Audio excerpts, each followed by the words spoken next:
Pacing precision while handling business. Pacing precision while handling business. Pacing precision, pacing precision, pacing precision while handling business. God in my heart while I'm making decisions. God in my heart while I'm making decisions. Pacing precision, handling business. God in my heart while I'm making decisions. Pacing precision, handling business. God in my heart while I'm making decisions.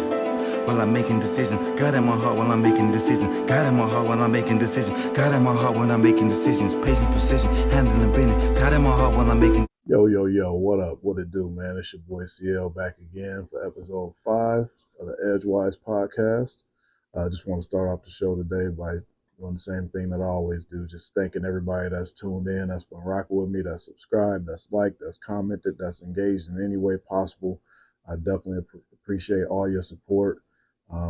It really feels good to know that, there's people that are, taking time out of their day to tune in to, what I'm trying to do right now. So I just really appreciate it, and I thank you guys like wholeheartedly. With that being said, let's just get right into it. I know I'm a little late on this. I kind of mention this every week with having a full-time job and just life, and you know what I mean. Just a lot of stuff going on. But let's talk about this fight, man. Let's talk about this Tank Davis versus Lamont Roach fight. This fight was actually a really, really good fight. And I kind of thought it would be, just because I felt like a lot of people were sleeping on Lamont Roach, and I could just tell, like, just from previous fights, and then also just kind of from the press conference, from the weigh-in and everything, dog did not seem like he was scared in the least bit. A lot of times when Tank, when he goes into fights, man, like a lot of cats, he kind of has like that, like in a little man syndrome kind of way. He's kind of got that Mike Tyson about him, where cats be like intimidated before they even step in the ring. And my man definitely was not intimidated whatsoever. And actually, he was like in Tank ear, like in his face, like, yo, I do this. You know what I'm saying? I'm coming forward, whatever the case may be. I don't know what he was saying, but he definitely was in dog face for sure. And so that let me know, like out the gate, that when Dog was going in the ring, it was not about to be no game plan out there. And he definitely showed up and showed out, man. It was a really, really good fight. I will say, like, for me, the fight kind of started off a little bit slow. It was some action, but you could tell they was kind of like measuring each other, and just kind of Tank always start off slow anyway, so that's like no surprise there. But it was like it was definitely like a slow start for Roach as well. They was trading some shots in there, initially, first few rounds, but it really didn't get like super, like, I would say, like super entertaining until probably about the 5th round. That's when Tank really started. I think Tank started off like that 5th round. I want to say Tank started off that 5th round.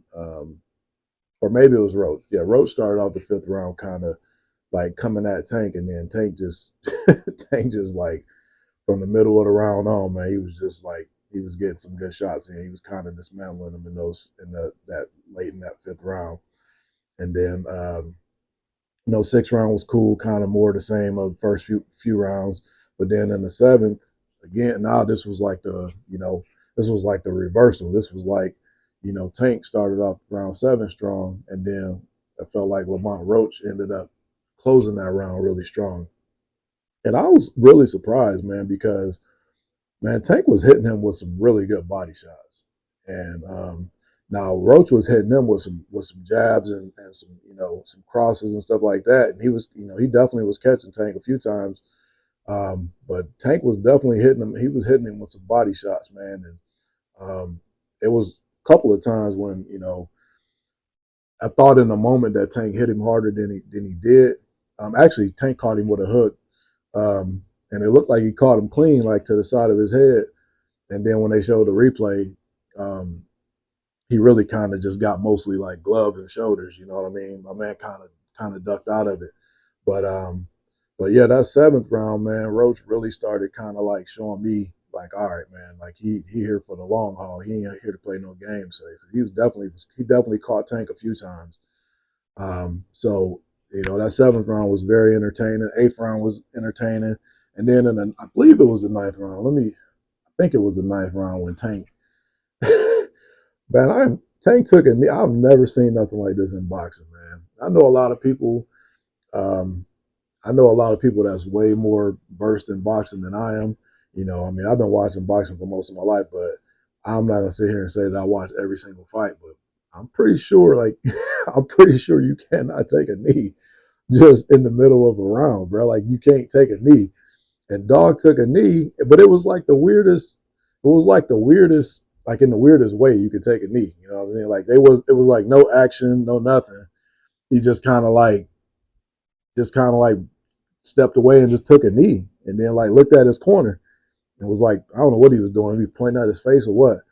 But I was like so baffled because I've literally never seen that in a fight before, man. So I ain't know if like, I didn't know what, honestly, I don't know what I thought in that moment, man. I really was just kind of like perplexed, bro. Like I was like, Dog can't just take a knee. Like, what's going on? Like surely they're finna deduct some points for that, right?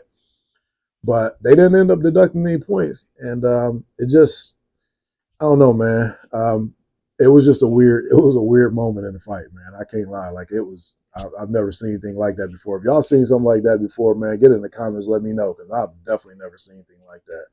But regardless, the rest of the fight, man, they was pretty much, they was definitely trading some shots the rest of the fight. But this fight was good all the way to the final round, man. Like um, it was just a really good fight. Now, I've heard a lot of takes. I've heard a lot of people saying that Roach, should have won the fight, and I'm not gonna say that. I'm not gonna go so far as to say that he should have won the fight, because to say he should have won the fight, then it would have to be like, there would have to be absolute. Like there would have to be no doubt in my mind whatsoever. Like he dominated that fight and he should have won. I thought it was fairly even. And in some ways, I kind of thought Tank might have been ahead until obviously like the knee, but um, so I was okay with the outcome of a split decision or a draw, whatever. I just I wouldn't have been mad if it went either way, but I was okay with the decision. I'm not gonna go so far as to say that Roach should have won the fight. I'm not. I'm just not of that mindset. But if he had won the fight, I wouldn't have tripped either way, man. Because I thought he fought good enough to win. I just didn't think that he dominated the fight to where everybody's like, well, he absolutely should have won, especially because Tank took the knee. So, so yeah, I mean, obviously the knee that was wild, and definitely should have been deducted. But again, like the outcome was the outcome. I'm not mad about it in either way. I thought it was cool. So like I said, man, I really enjoyed this fight. It definitely showed me. I mean, it didn't really show me. I was gonna say it showed me like that Tank could be beat, because I don't really think it did. I think he just matched up really well with Tank. I don't think like just anybody can just go in there and just you know just go go blow for blow with Tank like that. I just think that my man had the right mindset. He had the right mentality. He was not scared whatsoever. He sized up well with the man. His style matched up well. Obviously, they always say styles make fights, and I just think that he had like a, when I say he had an advantage, but he definitely was right there dead even with Tank. You know what I'm saying, as far as the skill set goes. So I don't think that's just something where anybody can, just go in there and handle Tank like that. But but this was a really good fight, man. And I'm actually, y'all get in the comments, y'all let me know. I actually would definitely want to see a rematch of this fight. And I don't think Tank gonna take it. I just feel like um, I think Tank at a place right now where he can pick and choose whatever fight he want to fight. And if he feel like this was a close enough fight to where I don't really want to have that rematch, I'm on to the next thing. I just don't really see I don't really see him getting a rematch, at least not an immediate rematch. Now, if let's say let's say let's say Roach and like Shakur or somebody fight, what I'm saying, prior to like Shakur and Tank fighting, or even my man even my man Keyshawn Davis, he chimed in. We'll get to that in a second, but even he chimed in and he kind of was like talking reckless too. But I don't see Tank taking a rematch. I just in his like, and obviously I'm not in Tank's head, so like I don't know this for certain, but I would think like in his mind he would probably think I don't have anything to gain out of taking a rematch. You know what I mean? So I just think his mindset is like on to the next bigger and better thing, you know. But hey, I would love to see a rematch. I think that would be super dope. But I would also love to see Tank and Shakur now, man. I listen, man. I'm not. My little homie asked me about that, um, about Tank and Shakur a couple of weeks ago, and I told him straight up, man. I said, listen, I think Shakur has a legitimate chance to beat Tank, man. And Tank's clearly more powerful. Like Shakur's not like a power punch or anything like that. He's basically like a modern day Floyd Mayweather, but he's a defensive fighter. But I really truly believe that Shakur's skill set is way stronger than Tank's. I think Tank you can get him out of his comfort zone, man. If go back to when he fought God, what's my man from Detroit, man? I'm drawing a blank right now. It'll come to me in a minute, man. But Dog was handling him the whole fight, bro. Like he was handling him the whole fight, and I mean it had got so bad, like to where I don't remember what round it was, like the eighth or ninth or something like that. And Tank's corner literally told him, "Bro, we need all of these rounds. We need all these rounds." You know what I'm saying? So like, Dog was definitely like, I mean, he was definitely handling Tank the entire fight.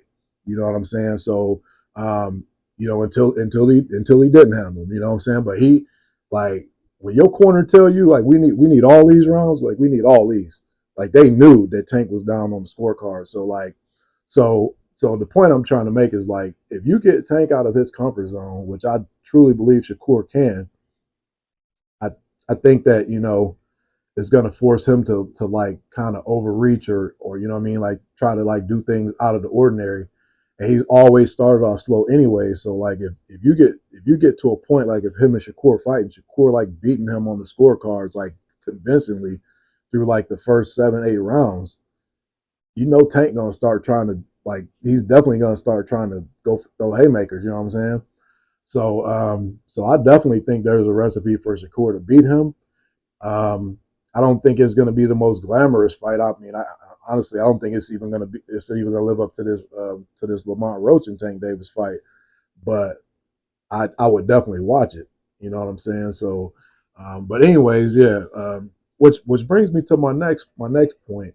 So I was watching It Is What It Is, and they had Keyshawn Davis on there, and he was just kind of chiming in about what he thought about the fight and everything like that. And they like kind of point blank asked him like, "Yo, did this make you believe that you can beat Tank even more so now that you saw that fight versus how you thought about him before?" And he pretty much in no uncertain terms was like, "Well, I always thought I could beat him anyways," but he was like, "Yeah, I definitely think I could beat him now." So, and you talk about a cat that's really new in the boxing game. I mean, I think he just got his 14th victory. You know what I'm saying? Now, obviously, he's 14-0, but he's fairly new. Now, his family fights. You know what I'm saying? So they've been doing this since he said he's been fighting since he was like 10 years old. So I'm not saying like he's new to boxing. I'm just saying his professional career is fairly new. But he definitely was talking with some real confidence. He was talking that talk like, bro, I will. He basically was saying, I will dog walk Tank. You know what I'm saying? Like I'm not even worried about it. And I like that kind of stuff, man, because sometimes, bro, you gotta like have that confidence. And you gotta let you gotta let the bully know, bro. This ain't finna be no easy win for you, dog. I'm right here. You know what I'm saying? If nothing else, that puts that in Tank's head, like, all right, bro, like I'm gonna have to really come on my A game, dog. Really think he can just handle me like that. You know what I'm saying? So I really like that, man. I like when dudes have confidence, especially when you can go out there and back it up. And I'm not saying that he can back it up. It remains to be seen. I think that he would do quite well, but I just think it's too early in his. I think it's too early in his career, like for him to be at that stage where he's trying to fight Tank. But the other thing that was kind of crazy, I did not know this at all. They was asking him about his relationship with Shakur Stevenson, and I had no idea that like the two of them was like really really good friends. And they asked him like if like would you ever fight him? He was like no, I would not fight him, man. And they was like point blank, just like, yo, you wouldn't fight, like, why, like, you wouldn't fight him? And he was like, no, man, that's my brother.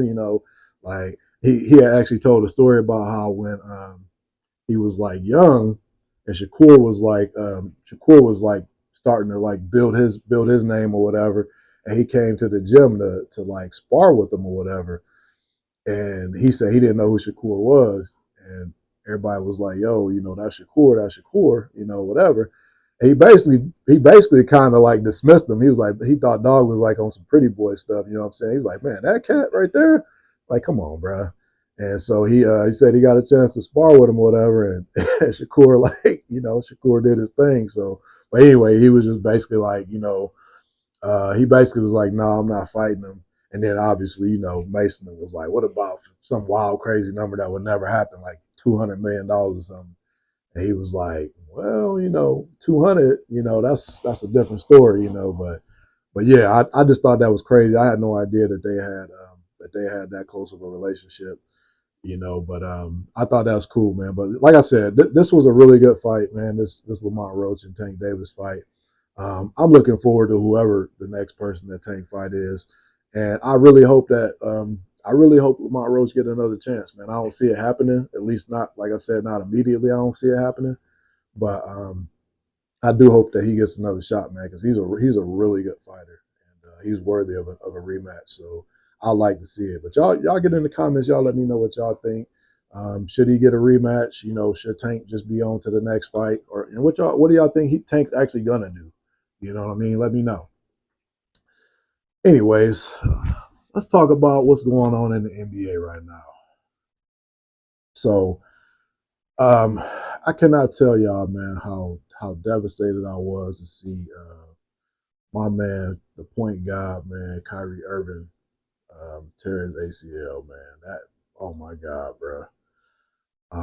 I had such high hopes for the Mavericks, and y'all, if y'all go back, man, you can you know, definitely see in episode 1 or 2, whichever episode it was. I definitely said that the Mavs won that trade immediately after it happened because I just had such high hopes for Kyrie with AD and all the other pieces that they had, to surround him with.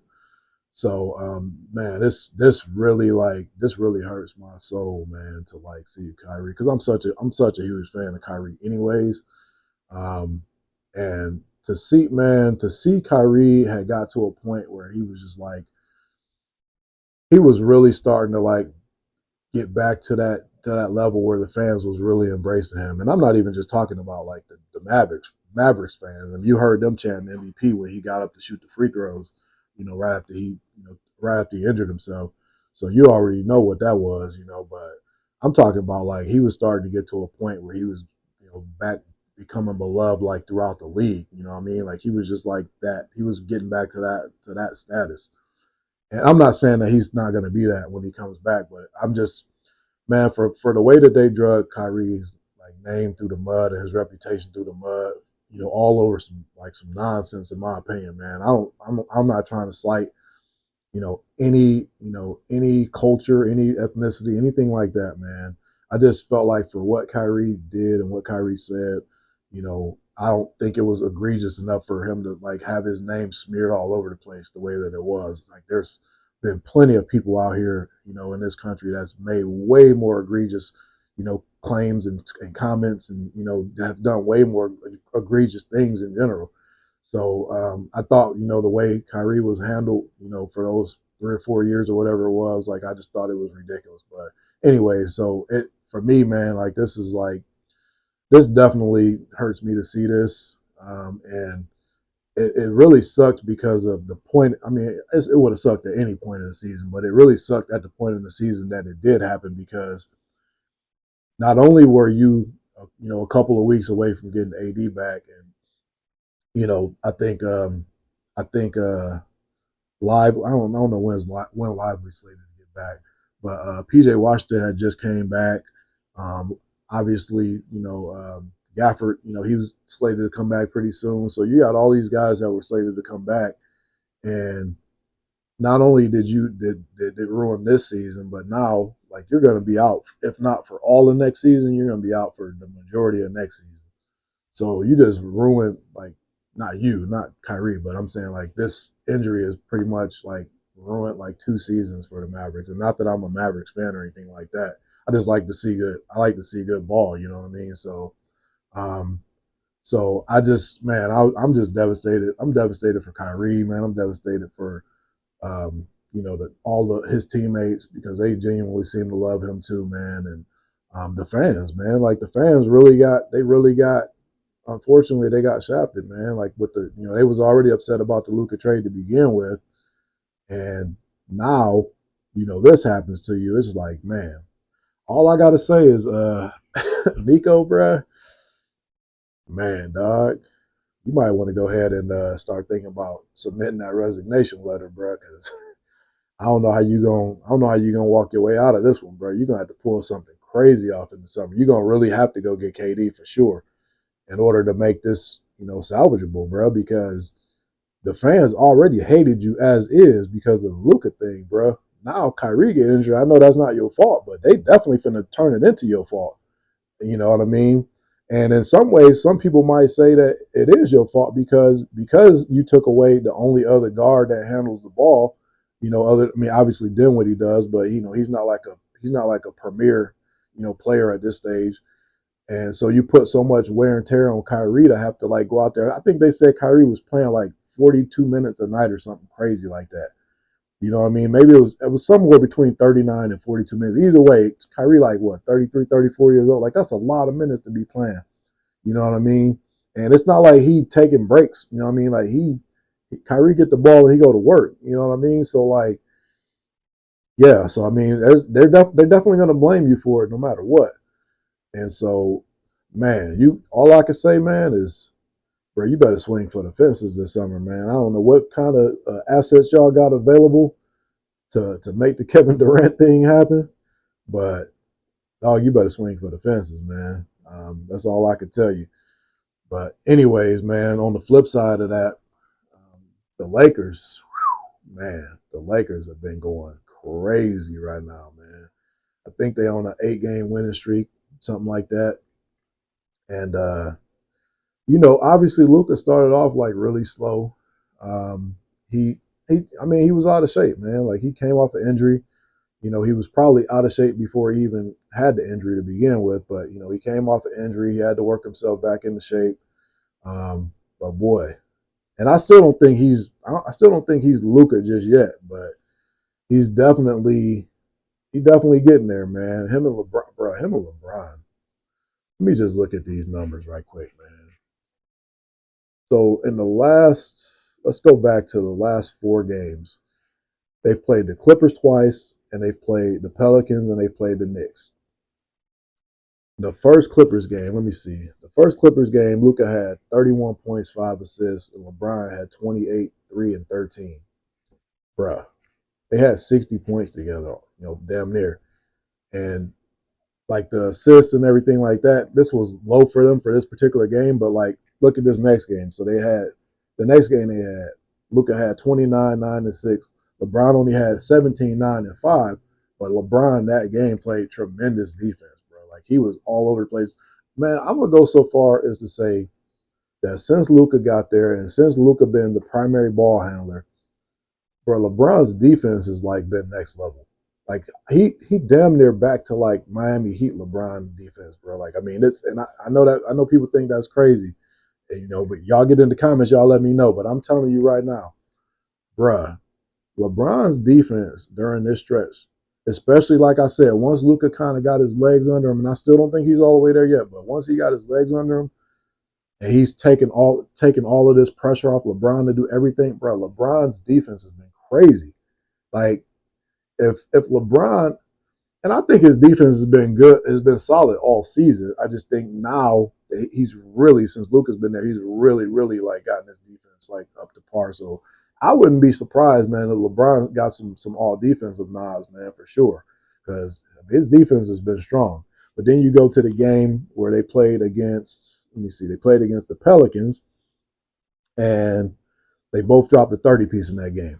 Luka had 30, 15, and 8, bro. 30, 15, and 8. LeBron had 34, 6, and 8. But what do you do with that? What do you do with that? They accounted for, I don't even know how many points that is. I'm just throwing a number off the top of my head. They had 64 points together, and then they had 8 assists apiece. They accounted for like 80, like probably 80 something points. You know what I'm saying, by themselves? Like that is, bro, that's crazy. How do you stop that? Like I'm seriously, y'all get in the comments, y'all let me know. How do you stop that? I mean, I thought that they were gonna be I thought they were gonna like really, really suffer like defensively when they made this trade. Like, and that's why I said, that the Mavs won the trade initially. Because I just didn't really see an answer, you know what I mean, as far as like being able to defend big guys, the big men and stuff like that. But they figuring out ways to do it. And that's a testament to JJ Redick, man. I didn't know how I always knew JJ Redick was really smart, but he always struck me as one of them guys that like he knows that he's smart and he wants you to know how smart he is. Not man, them guys annoy the hell out of me. I'm not gonna lie to you. Like, I can't stand them kind of guys, man. That just like gotta just let you know like every chance they can. I'm the smartest guy in this room.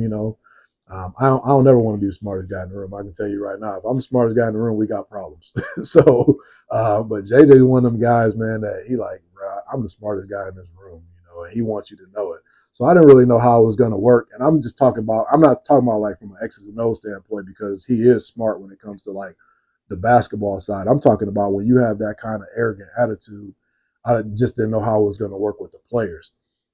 So, listen, I gotta give JJ some love, man. Like, whatever JJ doing, it's working.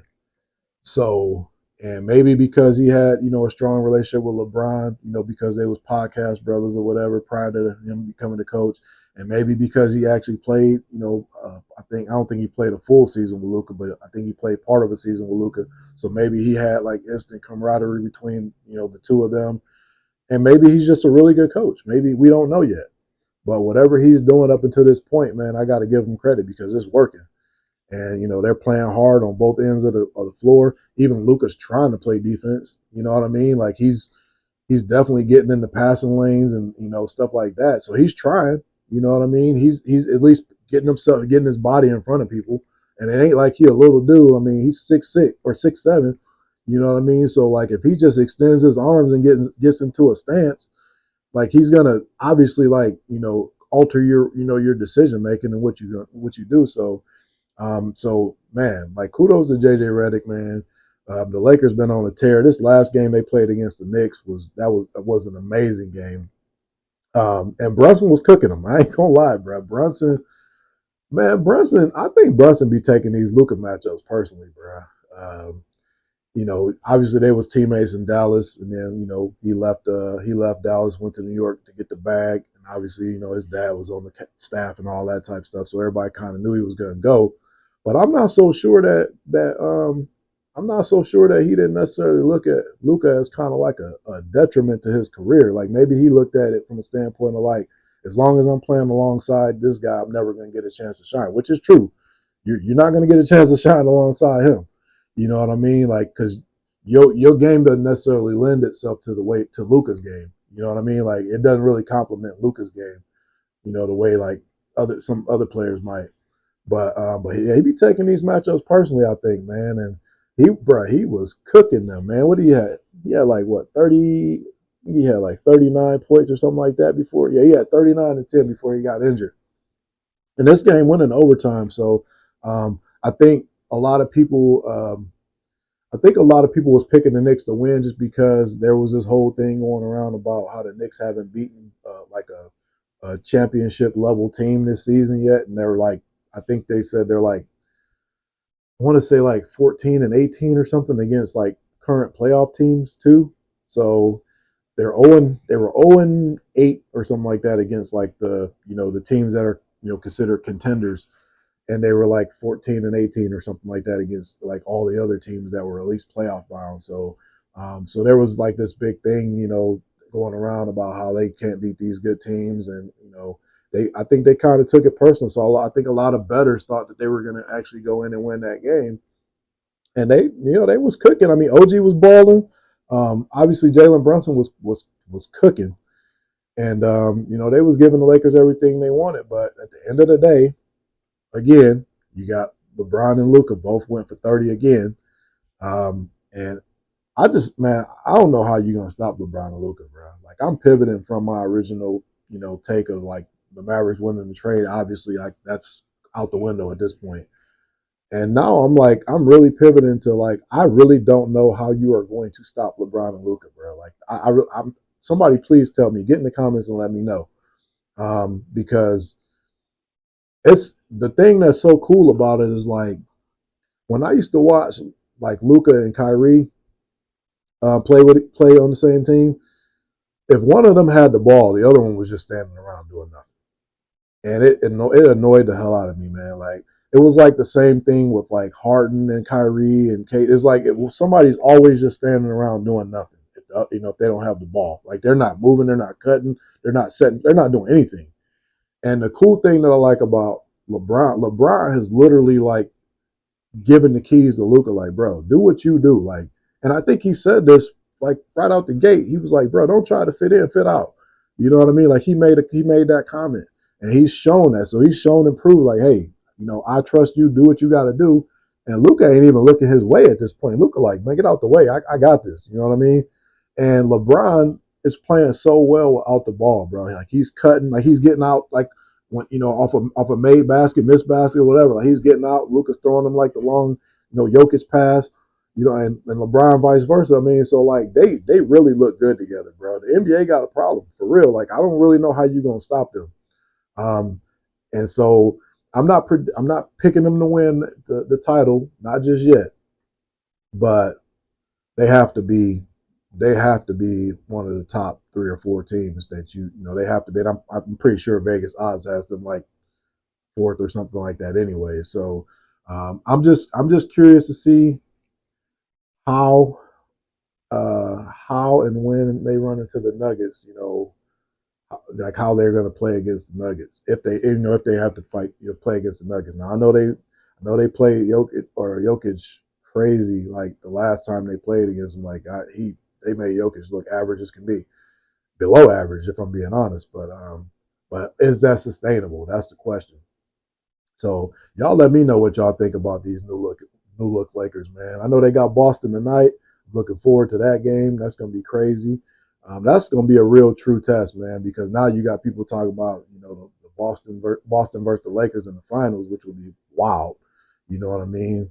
We getting this old school 80s, Boston versus the Lakers matchup. And even in the, I think it was 2008, 2009 or 2009, 2010, something like that when they played against each other in the finals. And so it would be cool to see as a basketball fan. I think it would be super dope. But I'm not going to get too far ahead of myself, man. But y'all let me know what y'all think. Y'all think these Lakers really, y'all think they legit? Who going to stop them in the West? Y'all let me know. Anyways, we're going to take a quick break. Be right back. I'll let y'all in a minute.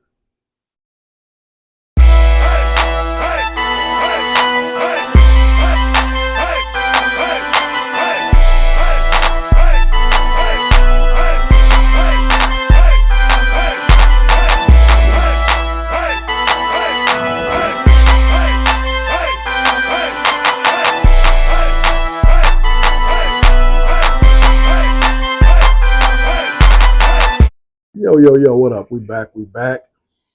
Man, let's get into this mess that is the Philadelphia 76ers, man. I feel like every week, man, they just I just feel like every week is something to do with them, man. They just leave you just like shaking your head, whether it's podcast P, playing like crap, or Joel Embiid injured, or whatever the case may be.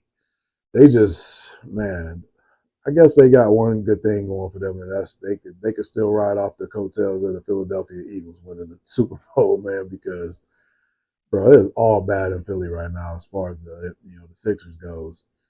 We just found out that they finally shut Joel Embiid down for the season, and I'm gonna be honest with y'all, man. This might be the worst. This might be the worst contract in the NBA right now. I thought it was Ben Simmons, because at the time it was Ben Simmons. And it's crazy to think that they both was on that team together, man. And they both signed these max contract deals. And this Joel Embiid contract might even be worse, man, because I'm just gonna be honest with y'all, man. I'm gonna keep it a buck. I don't see Joel Embiid ever getting back to the Joel Embiid that was, all NBA, MVP. Um, I just don't see him ever getting back to that. Now, I'm not saying that Joel Embiid cannot still be a really good player. The one really, really good thing about Joel Embiid is if he never comes back like fully, um, I guess if he never like restores his full athleticism because of all these knee injuries and stuff like that, he has the kind of game that he can still dominate from a below the rim perspective. Like he has pretty much everything that you would want in a center. I mean, he is like if you I'm not speaking hyperbole at all, man. If you could create like the perfect center minus all the injuries and all that stuff, I'm talking about like in league history. If you can create the perfect center, like you're gonna come pretty close to Joel Embiid, man. Like there's nothing on the court that he cannot do when he's healthy. But the problem is he is never healthy. He's never healthy. I don't know if I know there was some rumors like a few years ago that his diet was trash and like he just didn't take that part of it serious and he didn't really like he was kind of like the whole thing like they used to say about Shaq. He never used to work out, never really took any of that part of the game serious. He just expected to just go out there and dominate. Now I don't know for a fact if Joel Embiid is like that. I don't have any inside information on that, but there was definitely some murmurs that he was pretty much, that same type of player. He didn't really take his body all that serious, and he was just eating really bad and, just wasn't taking his diet serious. And so all of that attributes to you not being in shape, you know, constantly getting injured, doing all these things. When you hear, again, I know I brought this up a few times, you hear somebody like LeBron that spends all his money, like making sure that his body is in good condition. Maybe that's the avenue that you need to visit, Joel. I mean, if you really truly want to be one of the greatest, not only just centers to ever play this game, if you truly want to be one of the greatest players to ever play this game, and I firmly believe that you can. If you can somehow bounce back from these injuries and start to take your body and your health serious, and your diet serious, bro, what can you not do on the court? What can Joel Embiid not do on the court? He can handle the ball. He can post you up. He can dominate you on the block. He can shoot threes. He can pass the ball. Like there's nothing that he cannot do. He is basically like a more athletic. I don't want to say he's a more athletic Jokic because I don't want to slight Jokic like that, man. Jokic's passing is like next level. So I'm not gonna do that to Jokic, bro. Um, but I'm saying like all the other things that Jokic does, like Joel Embiid does all those things, and he might even do them even better. So again, I'm gonna say this again, and I'm not speaking hyperbole. Joe, if you could create on NBA 2K or whatever the perfect center, and it was like I don't play 2K like that, so I don't know if this option is available or not. But like if you created the perfect center and it was like this is like the closest match to that center, I'm pretty sure Joel Embiid will pop up as the closest match to like to the perfect center. So that's why it's so disheartening, man, that he just he doesn't take any of this stuff serious, and it's sad, man, because man, I know a couple of years ago I was definitely like on the Joel Embiid, like the Joel Embiid train pause. You know what I mean? Because I had never seen anything like that before, like in the NBA. Like I would say Hakeem Olajuwon was probably the closest thing to what we get out. I mean, like handling the ball, like the little moves and the fakes and stuff like that. Can play. I mean, obviously Hakeem Olajuwon was a all-time great defensive player. Joel Embiid showed signs of that when he wanted to. Like when he wanted to play really good defense, he could play really good defense. It wasn't that he wasn't. It wasn't that he wasn't capable. He just he just wasn't. He just didn't do it consistently enough. But I would say the closest comp to everything that Joel Embiid does in this modern NBA is Hakeem Olajuwon, and I truly believe that if the three ball was like a big thing back then, I believe Hakeem Olajuwon could have made those consistently because he had a really good shot. That just wasn't a thing, especially for centers. Like centers were not shooting those. Man, you would have got pulled out the game if you would have shot a three ball back in the 80s and the 90s. You crazy? You know what I'm saying? So to me, like that's the closest comp to Joel Embiid's game It's just Joel Embiid's game is obviously a modern day take on it right now, where you shooting more jumpers, and the centers are handling the ball a little bit more. I mean, you got point centers now in Jokic, and I mean, like I said, Joel Embiid, he'll try to cook you with a little ball handling and stuff too every now and then. So yeah, it's really disheartening, man, to see Joel Embiid go out this way. I'm praying that you really come back from this injury and you start taking your health and your diet and everything serious, because man, you could be so dominant if you wanted to. And I just think it's if this man, this Joel Embiid and this Paul George, these are starting to turn into the biggest albatross you can possibly see. I mean, this is just crazy, bro. Like, it's really looking like the Sixers are going to regret both of these contracts. And I'm man, as much as I want to see it, I just don't really see no way out of this. Nobody's taking Paul George's contract. I can guarantee you that. So I don't see how you getting out of this.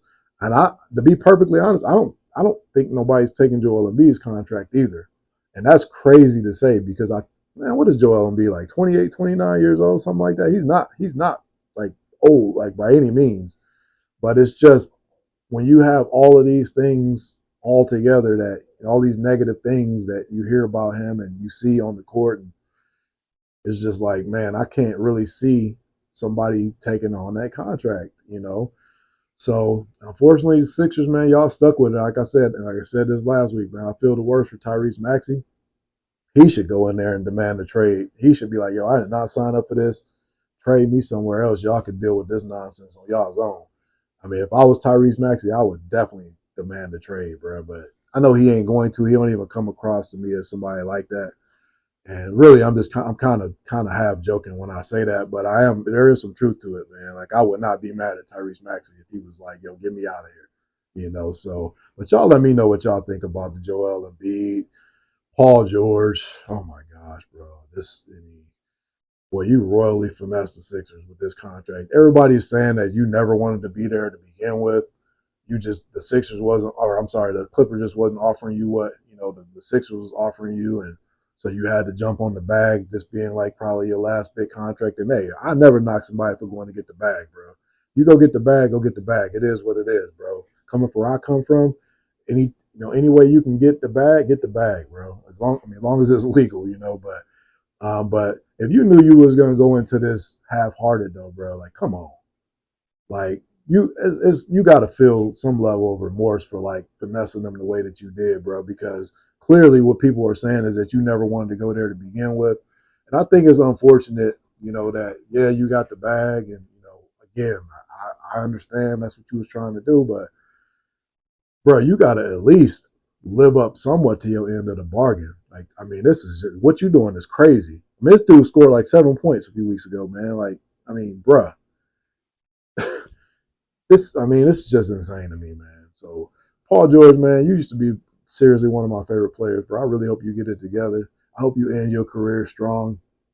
Cause y'all got it, man. If you and Joel both come back healthy, and you know what I mean, like, y'all have a really good team, and even y'all's ancillary pieces are really good, man. Y'all got some really good. You got Kelly Oubre, you got Eric Gordon over there. You know what I mean? Like, y'all have really good, ancillary pieces that can help y'all win a championship if y'all just what's the dude? I can't never say his name right, but he used to play for Boston, I think, and then he's like Nigerian or something. He left the league for a while, and then he just got back. I think I'm pretty sure he on the city. Yabusele or something like that. Anyways, but he's a really good player. I mean, y'all got some good players. Y'all just, man, y'all just right now y'all just can't get right, man. So anyways, Joel, I hope you come back, man, from the injury. I hope seek the best medical treatment, and I really hope you take everything serious. And Paul George, man, I just hope you just get your stuff together, bro, because y'all wasting away Tyrese Maxey's career right now. So, and it's unfortunate. So get it together, please. Anyways, let's talk about some NFL news that's been going on. So we officially in the off season. Obviously, it's starting to get to be draft time and all that type of stuff, free agency season, and people starting to make some moves, starting to will and deal. And the first big trade, well, the first big thing that was done was the Bengals franchise tag T. Higgins again. Excuse me. Um, I don't really know how to feel about this, if I'm being honest. In some ways, it's like, obviously, I feel bad for T. Higgins because it's like, man, y'all playing with me now. You know what I mean? Like, this is the second year. You know, either you want me or you don't want me. Like, stop franchise tagging me. You know what I'm saying? Let me go somewhere else or sign me to a deal. Like, you see what I do out here on the field. Yeah, I've had a couple of games that I missed each of the last couple of seasons, but you see what I do when I'm healthy, and you see if I'm not out here, Joe Burrow don't get busy the way he normally get busy when it's just Jamar Chase. So either you want to sign me or you don't want to sign me. Let's not keep playing in the middle of, you know what I mean, like on just constantly walking the fence. You know what I'm saying? Like, either you're gonna sign me to a deal or you're not gonna sign me to a deal. And I get it. You know, Jamar Chase trying to like set the record for, non quarterbacks, and they talking about he wants something wild like $40 million a year, which is insane. So I get it. You waiting on trying to get that deal done, and that's great. But you know for a fact that if you sign Jamar Chase to a $40 million deal, you are not re-signing T. Higgins. So like, stop with the plan, man. So either like trade him, you know what I'm saying? Let him walk. Do what you got to do. I mean, obviously you franchise tagged him now, so he can't walk. So you have no choice but to trade him. And I don't know if that was like the intentions of what y'all were trying to do from the jump. But regardless, like, stop playing with this dude. So that's the one hand of it. On the other hand of it, man, like, it is a guaranteed $28 million or whatever it is. I think it's $28 million for T. Higgins. So I mean, you can't be mad at that. So that's 2 years in a row that you were, in the top five as far as like wide receiver pay. But when you play this game, man, you want those assurances, those long-term assurances that that you're gonna be able to make this life-altering money, man. You're gonna be able to change the dynamic of your family. So you want all that. You want all that guaranteed money up front. Like, you've done your job. You are a second-round pick. You've played out of your mind during that contract. You played that contract out completely, and you should be paid in accordance. So I'm I'm a big fan of like either sign the dude or let him go. It's just that simple, or trade him, whatever the case may be. I don't care, but just stop playing with the dude's money like that, man. Now, Debo Debo Samuels just got traded to the Commanders from the 49ers. I don't really know how I feel about this trade, honestly, because I'm not the biggest Debo Samuel fan. I'm gonna be completely transparent with y'all. I think he's a pretty good player. I think um, I think his best years are behind him, and he's really only had like one or two like really really good years, if I'm thinking correctly. I mean, he's always been like a one of those guys that's like a gadget play kind of guy where you can use him in a lot of different positions. Pause, but so I mean, he's a great player like in that aspect. But I'm just talking about purely as a receiver. I think he's a decent receiver. I think he's good. I don't think he's great, and I definitely don't think he's great at this point in his career. The way that they kind of used him as a running back and stuff like that in San Francisco, I think that's definitely worn his body down to a certain extent.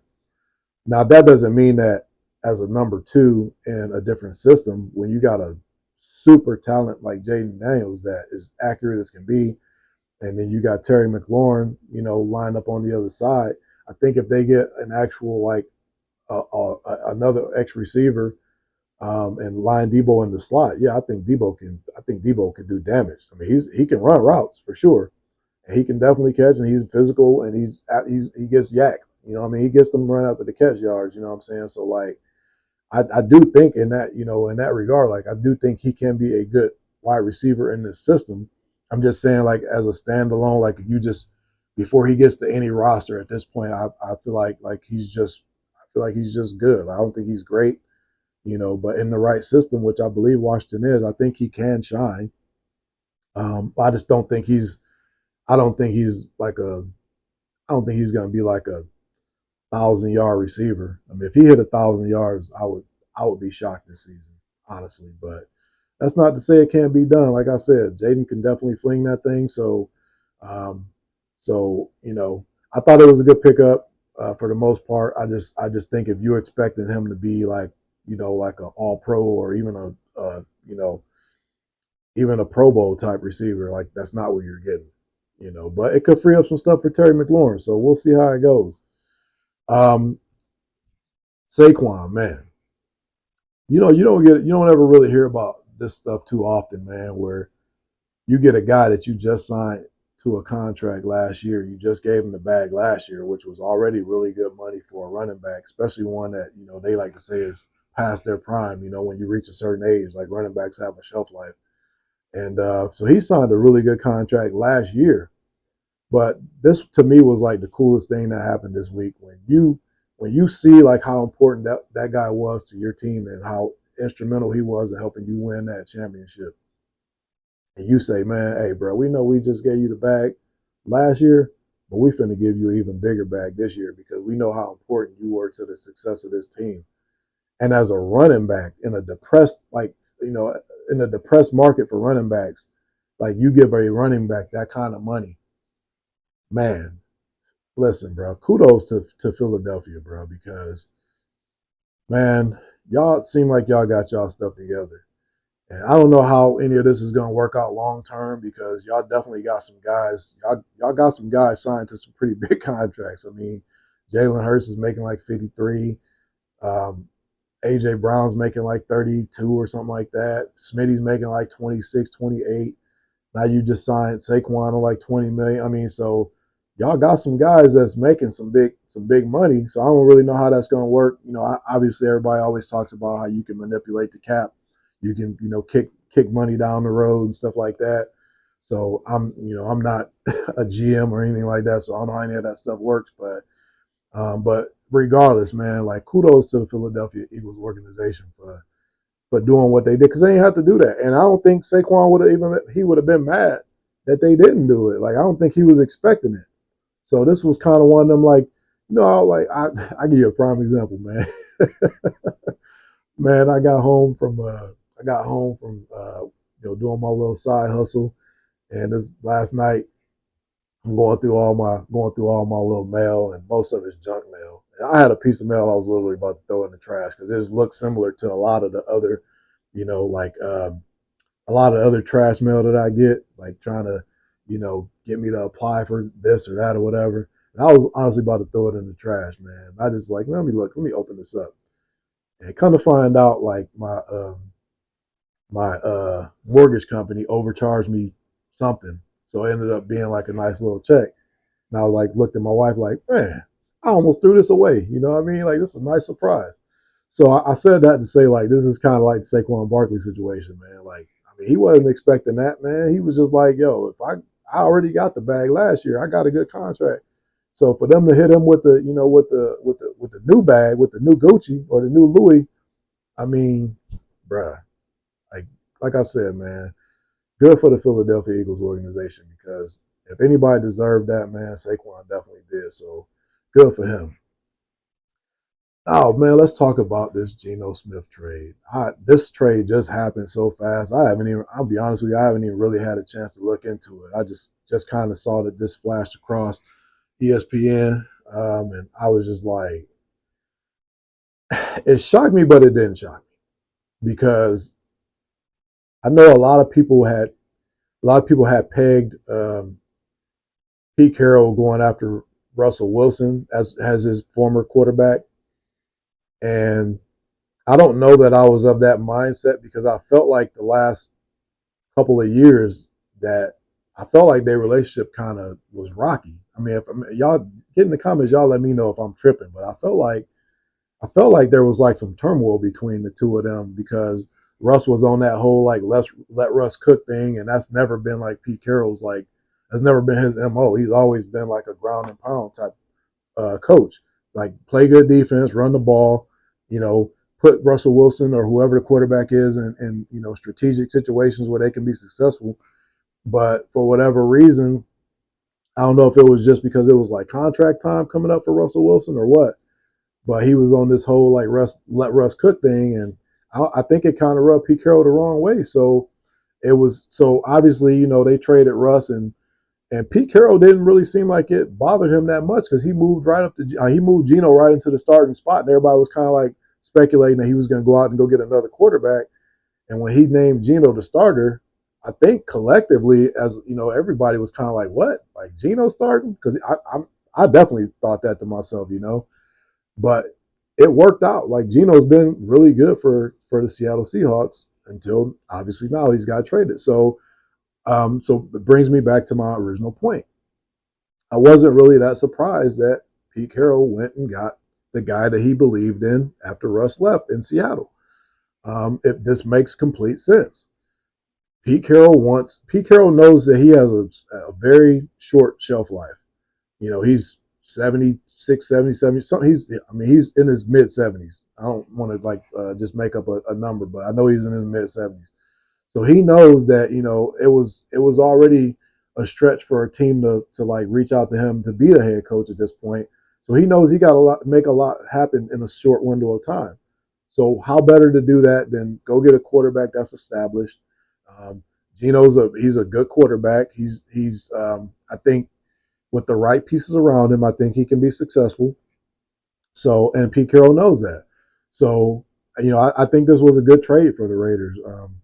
There was a lot of speculation about them getting Aaron Rodgers and Russell Wilson and whoever quarterback, Shador Sanders. I'm not saying that Geno is the best quarterback that they may have gotten, but he's a known commodity for Pete Carroll. He knows what he's going to get out of him. He knows he's a serviceable quarterback. He's better than anything they've had in the last couple of years. That's for sure. So this is a win for the Raiders, man. I'm happy for them, especially because my wife is a Raiders fan. So I'm happy for them. So good luck to the Raiders. We'll see what they do the rest of this offseason and then the draft and stuff like that. But I thought that was a good move for them. Man, let's talk about. I'm not gonna spend a whole lot of time on this cat, man. But like, I had to say something because dudes just be running off at the mouth, man, and I knew this was gonna happen. Let me bring y'all up to speed on what I'm talking about. This cat Isaiah Bond from Texas claimed that he was gonna break Xavier Worthy's 40 time, which Xavier Worthy has the all-time record. For y'all that don't know it, 4.21 seconds in the 40. And this cat Isaiah Bond claimed that he was going to beat it. Now, I didn't watch every Texas game last year. I watched a couple of them, and just tells you how much I knew about Isaiah Bond. I don't even remember anything about him. So there was nothing before he said what he said, or I should say after he said what he said, that stood out to me as him like getting ready to go out there and break the all-time record for the 40 time, because I didn't see anything on tape that even made him memorable to me. And that might sound harsh, you know what I mean? I'd be honest with you. I mean, I wasn't like focused on him. I wasn't paying attention to him in the games that I did watch. But you would think that if somebody had like lightning fast speed like that, they're going to stand out. Even if for a casual fan of like the sport as I am, like you would think somebody like that would stand out. And I didn't see anything that stood out. So when he said what he said, I already was like, man, bro, stop. I have a big problem with people making these kind of bold statements to begin with. I don't care how fast you are. Like, just go out there and just do it. Surprise everybody. Because if you don't you're putting yourself in such a bad spot if you don't live up to that expectation. And bro, this is the best 40 time in the history of the NFL, bro. This ain't like okay, you know, this was your teammate and he got like he had like a 4.35 or something, you know what I mean? Like cats run 4.35s. I'm not saying everybody does it. That's a super fast time, but I'm saying like cats run that every year, you know what I mean? Like, so if you had said like, man, this is my teammate, man, I'm gonna beat his time, you know what I mean? Like just kind of bantering back and forth with him, then okay, I get that. But for you to say I'm about to go in here and set a new record, you shouldn't even done that, bro. You should, if you really felt like you had a chance, which clearly you did not. You ran a 4.39, so you weren't even close to breaking his record.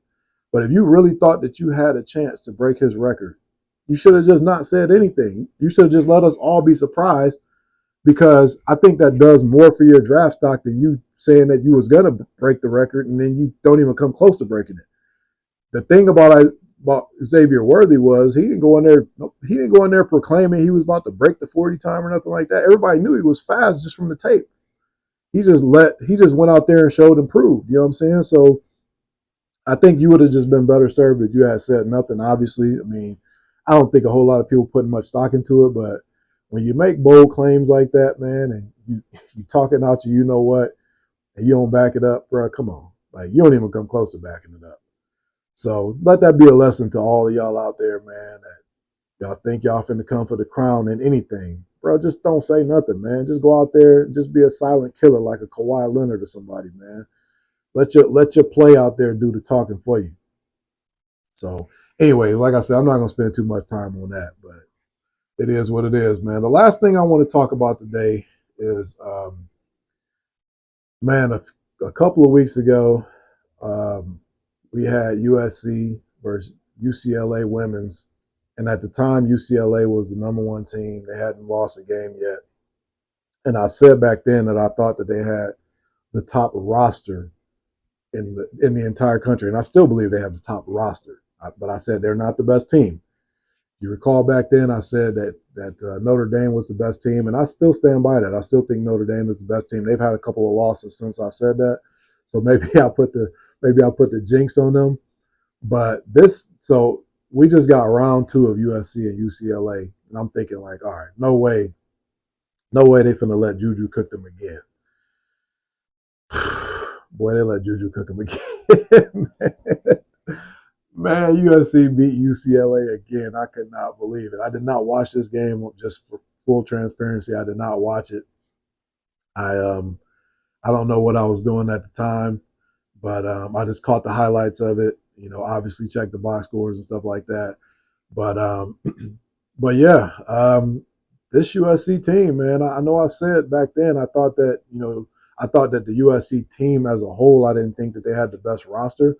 Thought that they had a couple of good pieces. Obviously, Juju Watkins is on another level, but I didn't think that they were as good of a team as UCLA. But clearly, they're better than UCLA. Like you don't beat a team twice in the season by fluke. Like that's not an accident. Like the first game, yeah, okay. Juju went crazy. Y'all think she had like 37 points or something that first game. You just didn't have the right game plan to stop her, which I don't know how you don't have the right game plan to stop her. She's the one person that you have a game plan to stop. That's the one person that you game plan for. So to see her come back again this second game, let me see. I don't even know if I have her. Yeah, I don't even have her scores up there for the game, her points up there for the game. But I know when I was checking, she had already had like 26 points or something like that, and it was like I think the third quarter or something like that. So I know. Let me see what she ended up with.